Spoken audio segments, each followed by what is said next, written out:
hay-adda ka hortagga aafooyinka dabiiciga iyo kaydka raashinka qaranka Somaliland ayaa waxay maanta si rasmi ah xaafadaha kala duwan ee magaalada Booramo uga qaybisay deeq raashin oo ka timid dalka Sacuudi Carabiya. mas'uuliyiinta sarsare ee hay-adda ka hortagga aafooyinka dabiiciga iyo kaydka raashinka qaranka Somaliland ayaa waxay deeqdan raashinka ay u qaybiyeen dadka danyarta ee ku kala nool xaafadaha kala duwan ee magaalada Booramo. qaybintani raashinkani loo qaybinayay dadkan danyarta waxaa dhankooda goobjoog ahaa gudoomiyaha hay'adda ka hortagga aafooyinka dabiiciga iyo kaydka raashinka qaranka Somaliland mudane Faysal Cali Sheekh, maamulka gobolka Awdal iyo ka degmada Booramo. waxaana bilowgii horeba halkaasi ka hadlay iskuduwaha hay'adda ka hortagga masiibooyinka dabiiciga iyo kaydka raashinka qaranka ee gobolka Awdal, waxaana uu sharaxaad dheer uu ka bixiyay qaabka deeqdani raashinka loogu kala qaybin doono dadka danyarta ee ku nool degmada Booramo. deeqdan oo ka kooban degmada Booramo 1000 qoys oo aan loo qaybiyay xaafadaha Sheekh Cali Jawhar oo 150 qoys, Sheekh Axmed Salaan oo 150 qoys, Sheekh Makaahil oo 150 qoys, Sheekh Ismaan oo 150 qoys iyo 50 kahaya yaabe loo qaybiyay oo ku fadhiya oo ay soo raacayaan iyagana 100 ka la siinayo wasaaradda caafimaadka, ay jeesha oo iyagana 100 qoys la siinayo, ciyaalka handicapska oo iyagana 100 qoys la siinayo. intaasi waxay ku kooban tahay deeqda uu soo gaarsiiyay Faysal Cali Sheekh degmada Booramo. kuma koobna intaasi ee dhammaan gobolka Awdal iyo gobolka Salel deeqdani way wada gaadhay oo Saylacna waxa la siiyay qaybteedii baa noo baxnaa hadda, Bakina waa loo baxayaa, gacanta lagu hayaa. dhankiisa isaguna waxaa halkaasi ka hadlay gudoomiyaha hay'adda ka hortagga aafooyinka dabiiciga iyo kaydka raashinka qaranka Somaliland mudane Faysal Cali Sheekh, waxaana uu ka dhawaajiyay halkii u horeysay ka bilownayna waa xuduntii magaalada Sheekhul Beledkii iskuulkii Sheekh Cali Jawhar. ma sha Allah waa halkii nabadda Somaliland laga aasaasay. alxamdulillah sharaf weyn baa waxay noo tahay inaanu maanta ku qaybino dadkii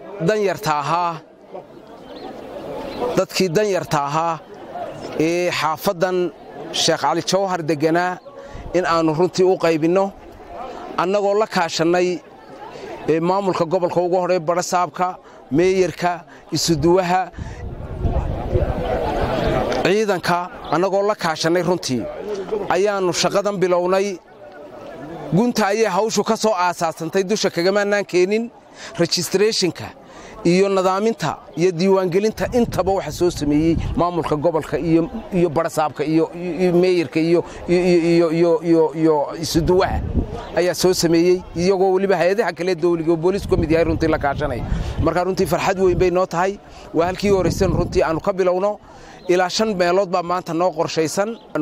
cuntadu waa 7 nooc bay iskugu jirtaa qoyskiiba, bariis iyo sonkor iyo daqiiq iyo baasto iyo saliid iyo timir iyo faasuuliye. 7 item bay iskugu jirtaa. marka qoyskii waxaanu filaynaa sida aad arkaysaan cunto ku filan oo dheeli tiran oo nafaqaysan runtii weeye. gobolada kale Somalilandna insha Allahu Kariim iyagana sidaas leeg bay u register ma haddad cusub oo imika la bilaabayo 5 bilood ka hor baa hawshan qorshaha la sameeyay oo dalabka aanu ku samaynay oo tirooyinka ku gudbinay goobihii la soo ansixiyay baanu gaarsiinay. intaasi wixii ka dambeeyay waxa dhankooda iyaguna mikrofoonka iskaga kala dambeeyay maamulka gobolka Awdal iyo ka degmada Booramo, waxaana ay si weyn u bogaadeen isla markaana u soo dhaweeyeen mas'uuliyiinta sarsare ee hay'adda ka hortagga aafooyinka dabiiciga iyo kaydka raashinka qaranka oo ay sheegeen inay markastaba gacan weyn ka geystaan deegaanada gobolka Awdal.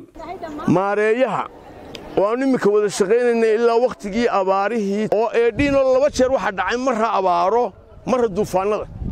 2 jeer gobolka waan ka wada shaqeynay.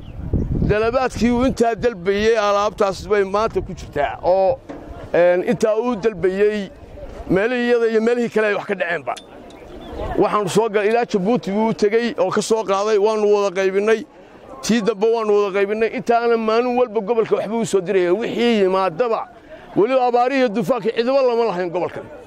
in yar oo berbera dusheeda abaan u maleeyahay gobolkan baa runtii taana wixii arrin baaba'ay oo dhan ee ay ka mid ahaayeen ceelashii, riigagii, iskuuladii, FCH-yadii waxa soo dhameeyay way dhismeen.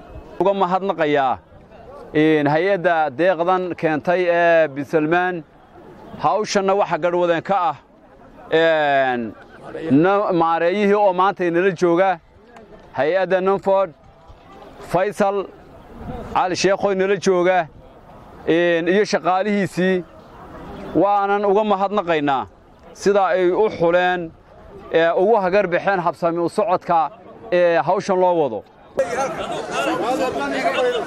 waa Imraan Xuseen Aadan wararka muuqbaaya telefishanka caalamiga Star TV Boorama.